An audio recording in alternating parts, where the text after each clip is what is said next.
అనుదినము దేవుని కృపావార్త కొరకు ఎదురు చూస్తున్న ఆత్మీయులారా, నేటి వాగ్దానంగా 91 కీర్తన 7వ వచనం. నీ ప్రక్కన 1000 మంది పడినను, నీ కుడి ప్రక్కన 10,000 మంది కూలినను, అపాయం నీ ఎద్దుకు రాదు.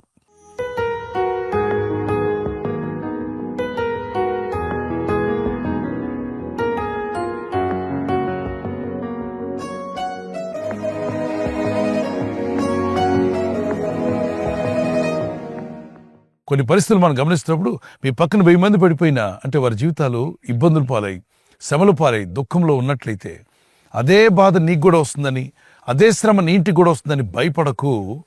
దేవుడు వాగ్దానం చేశాడు. పక్కన 1000 మంది పడినా, నీ కుడి ప్రక్కన ఏకంగా 10,000 మందే కూలిపోయినా అపాయం నీకు రాదు, నీ ఇంటికి రాదు. దేవుడు నిన్ను కాపాడుతాడు, నీ కుటుంబాన్ని కాపాడుతాడు. ఇజ్రాయిలును దేవుడు ఐగుప్తు నుండి విడిపించిన తర్వాత కనానుకు చేరుస్తాన్నాడు కదా, అది సావధానంగా అంత ఈజీగా జరిగిపోలా. ఐగుప్తును విడిచిన వీరు కనాను చేరేంత వరకు ఎన్నో శోధనలు, ఎన్నో ఇబ్బందులు, ఎన్నో రకాలైనటువంటి ప్రమాదాలకు గురైనా ఎక్కడ వారికి ఆపద కలగకుండా దేవుడు కాపాడాడు. ఏ ఆపదలో వారు పడిపోకుండా కాపాడుతూ వచ్చాడు. వారి పక్కన 1000 మంది కూలిపోతున్నా, పడిపోతున్నా, ఇబ్బందులు పాలవుతున్నా, కుడి పక్కన 10,000 మంది కూలిపోయినా వారి మీదకి ప్రమాదం రాకుండా దేవుడు కాపాడాడు. వారి కుటుంబాలు కాపాడబడ్డాయి, వారి పిల్లలు కాపాడబడ్డారు, వారికి ఉన్న పరిస్థితులు కాపాడబడ్డాయి, వారికి ఉన్న ధనగణతులు ఏదైతే దేవుడు వారికి ఇచ్చాడో అన్నిటిని కూడా దేవుడు కాపాడుతూ వచ్చాడు. వారు వెళ్ళిన మార్గం ఏమన్నంత ఈజీ మార్గమా? కాదు, కఠినమైన మార్గం, క్లిష్టమైన మార్గం. ఈ రోజుల్లో కూడా ఆ మార్గంలో మనం నడవలేం. అటువంటి మార్గంలో వారు నడుస్తూ ఇబ్బందులు పాలు కాకుండా, శ్రమలు పాలు కాకుండా, దుఃఖం ఎదురైందా? ఎస్, శ్రమలు ఎదురయ్యాయి, శోధనలు ఎదురయ్యాయి. కానీ కృపగల దేవుడు, కనికరం గల దేవుడు, దేవుని సహాయం వారికి ఎల్లప్పుడూ తోడుగా ఉంచి రాత్రివేళ అగ్ని స్తంభంలోను, పగటివేళ మేఘస్తంభంలోను వారిని కాపాడుతూ వచ్చాడు. ఆ ప్రభువే నీతో నాతో చెప్తున్నాడు, నీ పక్కన 1000 మంది పడిపోతే నీ ఇంటి మీదకి ఆపద వస్తుందని అనుకోవద్దు. మీ కుడి పక్కన 10,000 మంది కూలినట్లయితే వాళ్ళని చూసి నాకు కూడా ఆపదే వస్తుందేమో, నా ఇంటిగా శ్రమ వస్తుందని భయపడవద్దు. ఎందుకంటే నువ్వు నమ్మినది సృష్టికర్తని దేవుడిని నమ్మావు, నువ్వు ఆశ్రయించింది మహోన్నతులైన దేవుడిని నీకు ఆశ్రయంగా చేసుకున్నావు. కనుక భయం నీలోకి రానివ్వకు, దిగులు పడకు, చింతపడకు, కానీ ప్రార్థన మానకు, ప్రార్థిస్తూ ఉండు. అందుకే అంటాడు ప్రభు, మీరు శోధనలో ప్రవేశింపకుండా నిమిత్తం మెలకుగా ఉండి ప్రార్థన చేయండి. నువ్వు మహోన్నతులైన దేవుడిని నీకు ఆశ్రయంగా చేసుకున్నావు గనుక, ఆయన రెక్కల నీరు నువ్వు జీవిస్తున్నావు గనుక, ఆయన మార్గంలో నువ్వు జీవిస్తున్నట్లయితే, నువ్వు నమ్మిక ఉంచిన దేవుడు నిన్ను కాపాడి నిన్ను నిలబెట్టి స్థిరపరచగల శక్తిమంతులైన దేవునికి మిమ్మల్ని మీరు అప్పగించుకునండి. ఒక కీర్తన పాడుకుందాం పిల్లరా.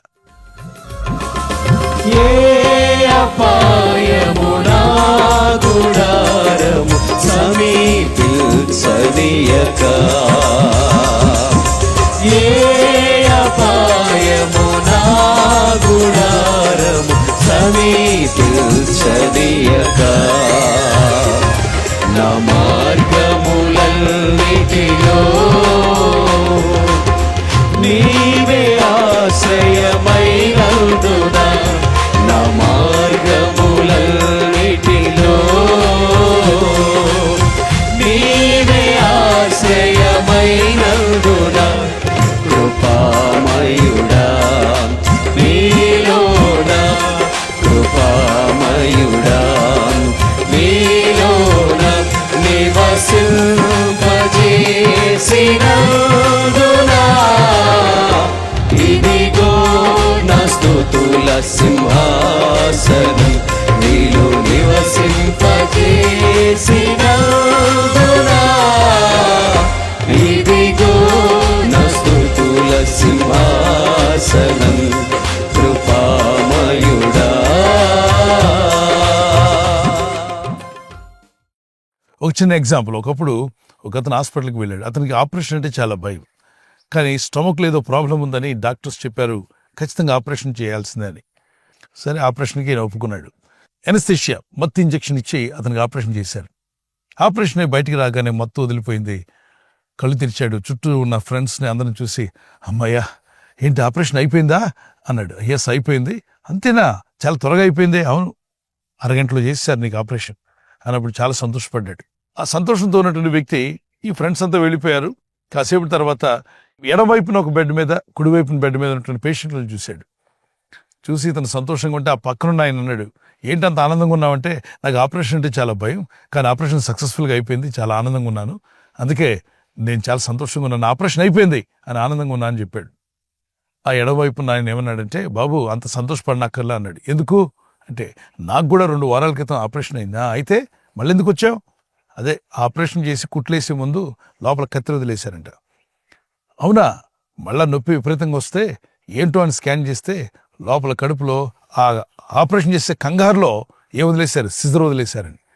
అది తెలియగానే భయపడిపోయాడు. ఈయనకు ఆపరేషన్ చేసినప్పుడు కూడా ఈయన వదిలేశారని అనుమానం వచ్చేసింది. మరి కుడివైపు మరొక పేషెంట్ ఉంటే అతని వైపు తిరిగాడు. అతన్ని అడిగాడు, మీకు కూడా ఆపరేషన్ అయిపోయిందని. అయిపోయింది బాబు. ఎప్పుడైంది? 1 నెల క్రితం. మళ్ళీ ఎందుకు వచ్చారు? అదే ఆపరేషన్ చేసే బిజీలో ఇంత కాటన్ లోపల వదిలేశారు. కాటన్ రక్తం బయటకు వస్తున్నప్పుడు కాటన్తో తుడుస్తారు కదా, అందులో కొంత తీయకుండానే మర్చిపోయారో మరి తొందరపాటులోనో కుట్లు వేసారు. బాధ అనిపిస్తే మళ్ళా వచ్చాను. మళ్ళొకసారి ఆపరేషన్ చేసి ఆ కాటన్ అంతా బయటకు తీశారు. ఇప్పుడు ఆయనకి మనోడికి చాలా భయంతో ఉన్నాడు. ఇక నా పని అయిపోయింది, నా కడుపులో ఏం వదిలేశారో అన్నట్టుగా ఈ ఆపరేషన్ టైంలో డాక్టర్ గాని నర్సు గాని పొరపాటు మీద వదిలేశారేమో అన్న భయంతో టెన్షన్తో ఉన్నప్పుడు అదే టైంలో డాక్టర్స్ రౌండ్స్కి వచ్చారు. ఆ డాక్టర్ గారు అడిగారు అక్కడ ఉన్నటువంటి నర్సుని, ఏమా నాకు ఆపరేషన్ థియేటర్లో పెట్టాను, నా క్యాప్ కనపట్టలేదేంటి అన్నాడు. దానికి ఇతను భయపడిపోయి, సార్ ఇక్కడ స్టమక్ వైపు చూపిస్తూ, సార్ మీ క్యాపు అంటున్నాడట. ఏమిట్రా నీ క్యాప్ గురించి అడిగితే, నర్సుని అడిగితే నువ్వేంటి అంటే, సార్ ఆపరేషన్ థియేటర్లో మీరున్నారు, నర్సు గారు ఉన్నారు, వీళ్ళంతా ఉన్నారు కదా సార్, మీ క్యాప్ మిస్ అయింది. నా ఎడవైపు ఉన్న ఆయనకి ఆపరేషన్ చేశారుగా, 2 వారాల తర్వాత తిరిగి వచ్చాడుగా, మీరే కదా వదిలేశారు, ఒక సిజర్ వదిలేశారు. అవును, పొరపాటున జరిగిపోయిందిలే. కుడివైపు ఉన్న ఆయన దగ్గర కాటన్ వదిలేశారు. ఇప్పుడు మీకు క్యాప్ కనబట్టలా. ఆపరేషన్ థియేటర్లో మీరు మర్చిపోయిన క్యాప్ ఇక్కడ ఉంది సార్ అని భయపడిపోయి ఏడవడం ప్రారంభించాడు. ఈ ఏడుపుకి కుట్లు వదిలేసాయట. ఒక విషయాన్ని ఇందులో మనం నేర్చుకోవాలి. ఎడవైపు ఉన్నానికి ఏదో జరిగిందని, కుడివైపు ఉన్నానికి ఏదో జరిగిందని, నాకు కూడా ఏదో జరుగుతుందని భయపడ్డాడు. ఆ భయంతో ఆపరేషన్ చేసిన కుట్లు కూడా విడిపోయాయి. భయం రానికండి. నువ్వు దేవుని విశ్వాసం ఉంచావా? భయభక్తి కలిగిన వ్యక్తివా? అయితే నువ్వు ధైర్యంగా ఉండు, బహుధైర్యంగా జీవించు, చింతపడకు, దిగులు పడకు. ఎడవైపు ఉన్నానికి ఏమైనా, కుడివైపు ఉన్నానికి ఏమైనా వారి కోసం ప్రేయర్ చేయగాని ఆ కీడే నీ ఇంటికి వస్తుందని, ఆ ఇబ్బందులను నువ్వు ఎదుర్కొంటావని భయపడవద్దు. అనిపించవచ్చు, పరిస్థితులు అలా ఉన్నప్పుడు ప్రార్థన చేయి. దేవుడు నీకు ధైర్యాన్ని ఇస్తాడు. ఆయన సురక్షితమైన హస్తాల్లో నువ్వు కాపాడబడతావు. నీకును నీ కుటుంబానికి ఏ ఆపద రాకుండా ప్రభు నిన్ను కాపాడునుగాక. నీ పక్కన 1000 మంది పడినా, నీ కుడి పక్కన 10,000 మంది కూలిపోయినా అపాయం నీ ఎద్దుకు రాదో. దేవుని కృపలను నువ్వు కాపాడబడదువుగాక. ప్రార్థన చేసుకుందాం. పరిశుద్ధమైన మా పరలోకపు తండ్రి, నీ నామములో ప్రార్థన చేస్తున్నాను. నీ ప్రజలను తాకండి, బలపరచండి. అవును ప్రభా, ఎంత గొప్ప వాగ్దానం మీరు మాకు దయచేశారు. మా పక్కన 1000 మందికి ఇబ్బంది కలిగిన, మా కుడి పక్కన 10,000 మంది ఇబ్బంది పడుతున్నా, అట్టి అపాయాలు మా మీదకి రాకుండా కాపాడుతానన్నావు. అయ్యా, మా చుట్టూ ఉన్న వారిని కాపాడండి. మేముంటున్న మా వీధిలో ఉన్న ప్రజలను రక్షించండి. మేముంటున్న మా ప్రాంత ప్రజలను రక్షించండి. మా జిల్లా ప్రజలను, మరి మా రాష్ట్రము, దేశం కూడా ప్రజలందరూ రక్షించబడాలని మీరు ఆశిస్తున్నారు. అందరూ అంతటా రక్షణ పొందాలని ప్రభువా నువ్వు కోరుచున్నావు. ప్రపంచంలో ప్రతి మనిషి మారు మనసు పొంది రక్షింపబడాలని మీరు ఆశిస్తున్నారు. మీ కనికరం చొప్పున వారందరికీ రక్షణ దయచేయండి. అలాగే నిన్ను నమ్మిన, నిన్ను ఆశ్రయించిన మేము, మాకేదో కీడు జరగబోతుందని అట్టి భయాలు వీరిలోని తీసివేయండి. వీరికి ఏ కీడు రాకుండా కాపాడగల శక్తిమంతుడు, ఏ ఆపదలో పడకుండా తప్పించే దేవుడు అని నీ నామములో ప్రార్థన చేస్తుండగా వీరిలో ఉన్న భయాలు, చింత, వేదన తొలగిపోనుగాక. వారి పరిస్థితులు వారిని ఆందోళన పరుస్తున్నట్లయితే ఆ ఆందోళన నుండి విడిపించండి. ఇప్పుడే భయపెట్టే ప్రతి చీకటి ఆత్మ వీరి మనస్సులో నుండి, వీరి ఇళ్లలో నుండి విడిచిపోవలసిందిగా గర్దిస్తామని ఇస్తున్నాములో. ఈరోజు ప్రార్థించి ప్రయత్నించబోతున్న శంకుస్థాపన అయిన, గృహప్రవేశమైన, ఒక బిజినెస్ ప్రారంభిస్తున్నా, ఉద్యోగ ప్రారంభానికి వెళ్తున్నా, ఒక మంచి కార్యక్రమాన్ని ప్రారంభిస్తుండగా, నేను వారి బిడ్డల వివాహం కొరకు ప్రయత్నాలు చేస్తుండగా, వారు చేస్తున్న ప్రయత్నాలు ఫలించలాగున మీ దూతలకు ఆజ్ఞాపించండి. ఎవరైనా హాస్పిటల్లో ఉన్నా, ఐసీయూలో ఉన్నా, ప్రభు ఎవరైతే సీరియస్ కండిషన్లో ఉండి బాధపడుతున్నారో వారికి యేసు నామములో స్వస్థతను అనుగ్రహించండి. ఒక బలహీనత వల్ల కృంగిపోయిన వారిని లేవనెత్తండి. మీ గాయపడిన హస్తమును చాపి వారికి ఉన్న సకల రోగాల నుండి విడుదల ఇచ్చేయి. వారిని లేపి నడిపించడాన్ని సాక్షులుగా నిలబెట్టుకోండి. ఈ ఉదయకాలం ప్రతి రోగి యేసు నామములో స్వస్థత నొందునుగాక. తండ్రి, ఈ దినం ఎవరైతే ప్రయాణమై వెళ్ళబోతున్నారో, అది రైలు మార్గమైనా, ఆకాశ మార్గమైనా, బస్సుల్లో, వాహనాల్లో ఎక్కడ ప్రయాణం చేస్తున్నా, రోడ్డు మార్గంలో ఏ వాహనంలో వారు ప్రయాణం చేస్తున్నా, నీ ప్రజలకు కాపాడే దూతలను పంపండి. ఉదయం బయలుదేరి సాయంకాలం ఇంటికి వచ్చేంత వరకు నీ కాపుదల, కాపాడే దూతల యొక్క సహాయము నీ ప్రజలకు దయచేయమని అడుగుతున్నారు. ప్రభువా, నీ కనికరం చొప్పున మేము కాపాడబడి వర్ధిల్లులాగున ఆపదలో పడకుండా, ప్రమాదములను తప్పించి, ఎటువంటి చీకటి శక్తుల చేత ఇబ్బంది పడకుండా నీ ప్రజలను నీ రక్తము చేత కాపాడి, నీ ఆత్మతో నింపి, నీ వాక్యం అనే ఖడ్గమును మా చేతికి ఇచ్చున్నావు. మీ చిత్తమాలో నెరవేర్చమని, మీరు అక్కడికి మమ్మల్ని సిద్ధపరచమని వీరందరినీ బలపరిచి వారిని వారి కుటుంబాలను వారి పిల్లలను దీవించమని, యవనస్తులైతే వారికి మంచి బ్రైట్ ఫ్యూచర్ దయచేయమని యేసుక్రీస్తు పరిశుద్ధ నామములో అడుగుచున్నాను నా పరలోకపు తండ్రి. ఆమేన్, ఆమేన్. ఎలాంటి ఆపదలో పడకుండా మీరు కాపాడబడుదురుగాక. 91 కీర్తన పూర్తిగా చదవండి, మీ పిల్లలకు నేర్పండి. అది కండిషన్లతో కూడినటువంటి వాగ్దానాలు.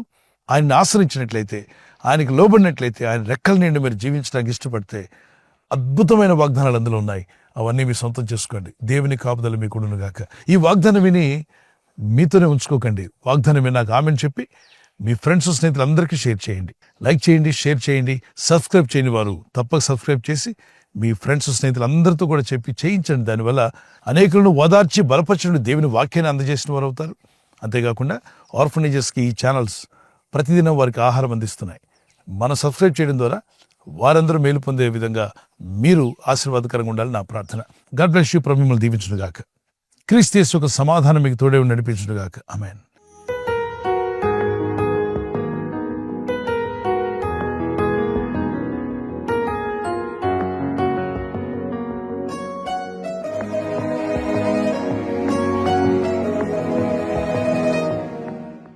బర్త్డే జరుపుకునే వారికి happy birthday to all. May God bless you. Many more returns of the day. ప్రభు మిమ్మల్ని దీవించి దయాకిరీటం ధరింప చేయనుగాక. మీకు వాగ్దానం యెషయా 48:17 వచనం, నీవు నడవవలసిన త్రోవను నేను నడిపించుదును. Those who are celebrating birthday, this is the promise of God for you. He directs you in the way you should go. మీరు వెళ్ళాల్సిన మార్గాన్ని దేవుడు మీకు డైరెక్ట్ చేసి నడిపించునుగాక. ఆమేన్. Praise the Lord. మరి వెడ్డింగ్ యానివర్సరీ జరుపుకునే happy anniversary. Many more returns of the day. God bless you. ప్రభు అక్కడ ఆలస్యమైతే మీరు silver jubilee, golden jubilee, platinum జరుపుకునే కృప కూడా దేవుడు మీకు దయచేయునుగాక. నేను మీకు ఖ్యాతిని మంచి పేరును తెప్పించుదును. I will give you honour and praise.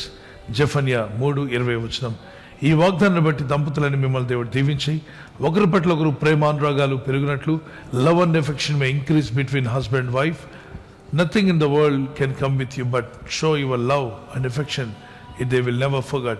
May God bless you. ఒకరి పట్ల ఒకరు సహనము ప్రేమ కలిగి ఉండేవారుగా ప్రభు మీ కుటుంబాలను ఆదర్శ దంపతులుగా మార్చునుగాక. ఆమేన్. God bless you. ఈ ఛానల్ మీరు సబ్స్క్రైబ్ చేసుకోవడం వలన 2 పనులు జరుగుతున్నాయి. ఒకటి, సువార్త జరుగుతున్నది, ఆత్మలు రక్షించబడుతున్నాయి.